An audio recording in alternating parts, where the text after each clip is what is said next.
19Hz 이하의 저주파음을 들으면 안됩니다. 인간이 인식할 수 있는 소리는 20에서 2000Hz까지인데 20Hz보다 낮은 소리, 즉 19Hz 이하의 소리를 듣게 되면 귀신이 보이게 된다고 합니다. 19Hz 이하의 소리는 귀로는 들을 수 없지만 듣지 못하는 소리를 뇌신경이 인지하게 되어 인간의 모든 감각이 예민해지고 이로 인해 평소 보이지 않는 귀신을 보이게 하는 영안이 순간적으로 생긴다고 합니다. 또 곤지암과 같은 유명한 심령 스팟이나 해가 등에서도 19Hz 이하의 저주파가 흐르고 있어 귀신이 보이는 것이라 합니다. 하지만 50년 전 19Hz에 대해 연구하던 한 프랑스 과학자가 귀신이 보이게 되는 현상을 일종의 뇌신경 부작용과 같은 반응 때문이라고 설명하기도 했는데, 이 말을 들은 또 다른 무당이 저주파는 악령이 좋아하는 소리이며 일시적 영안을 갖게 된 사람들이 귀신을 보게 되는 것이라 반론하기도 했습니다. 뇌 부작용이던 일시적 영안이던 19Hz의 저주파는 당신을 공포로 몰고 가는 것임에는 변함이 없으니 조심해야 합니다. 참고로 19Hz 저주파 영상은 링크에 태그를 해 놓았는데 위험한 소리이니 절대로 듣지 마세요.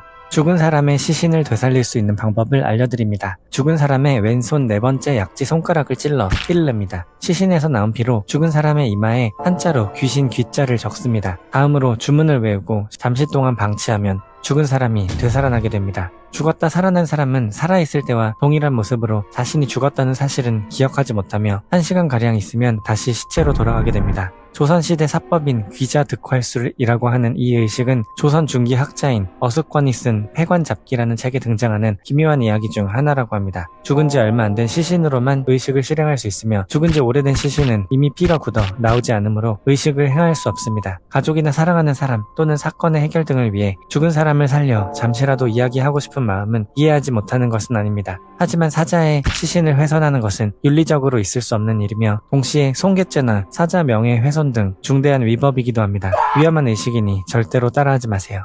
야쿠르트로 악몽을 꾸는 방법을 알려드리겠습니다. 야쿠르트를 매일매일 마시면 장내 환경이 개선되어 깊은 잠을 잘 수 있게 되고 수면의 질이 향상되면서 집중력 또한 높아진다고 합니다. 하지만 이 야쿠르트를 밤에 자기 전에 급하게 마시면 혈당치가 급상승하게 되고 수면을 취하는 중에 야쿠르트가 소화되면서 다시 혈당치가 급속히 내려가 야간 저혈당 상태로 인해 악몽을 꾸게 된다는 설이 있습니다. 공포를 사랑하는 유튜버로서 진짜로 악몽을 꾸는지 일주일간 제가 직접 도전해본 결과 처음 며칠 동안은 아무런 반응이 없었지만 3일째 되는 날쯤부터 꿈에서 귀신이 쫓아오는 등 악몽을 꾸게 되었습니다. 일본에서 야쿠르트 1000이라는 새로운 야쿠르트 발매와 함께 유행한 이 야쿠르트 괴담은 야쿠르트를 공복에 마시거나 잠을 자기 전 급하게 벌컥벌컥 마시면 더욱 악몽을 꿀 확률이 높아지게 된다고 하니 절대로 따라하지 마세요.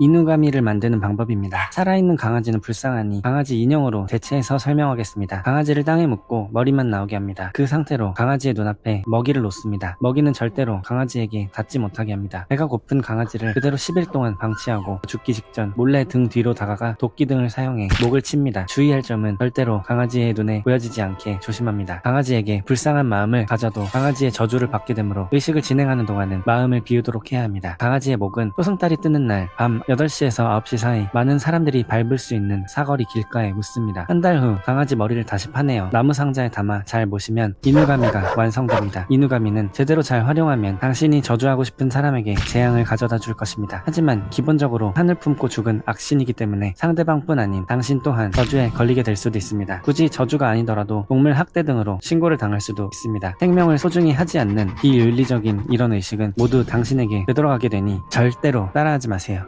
코끼리상 하는 방법을 알려드립니다. 창문을 조금 열고 시작합니다. 종이에 네 아니오를 쓰고 위쪽에는 신사 문양, 아래쪽에는 숫자, 글자 등을 써놓습니다. 책상에 둘러앉아 가운데 동전을 놓습니다. 참가자 모두 검지손가락으로 동전을 잡고 코끼리상 오이데 쿠다사이, 오셨으면 창문으로 들어와 주세요, 오셨으면 말씀해주세요 라고 코끼리상을 부릅니다. 동전이 네 쪽으로 움직이게 되면 강령술에 성공한 것이며 이제 궁금한 것들을 질문하면 코끼리상이 네, 아니오, 숫자, 글자를 통해 대답을 해줄 것입니다. 종료하는 방법은 코끼리상 들어온 창문으로 돌아가주세요 하고 말하고 동전이 네로 움직인 후 신사 문양으로 동전이 움직이면 감사합니다 하고 인사를 하면 의식은 종료됩니다. 의식을 진행하는 동안 동전에서 손을 떼면 코끼리상이 저주에 걸리게 되니 처음부터 끝까지 손을 떼면 안됩니다. 의식 종료 후 종이는 곧바로 불태우고 동전은 곧바로 어딘가에 사용해야 합니다. 분신사바의 원조이기도 한 코끼리상은 현재에도 큐피드님, 엔젤님, 키라키라사마 등으로 이름을 바꾸어 행해지고 있다고 합니다. 위험한 의식이니 따라하지 마세요.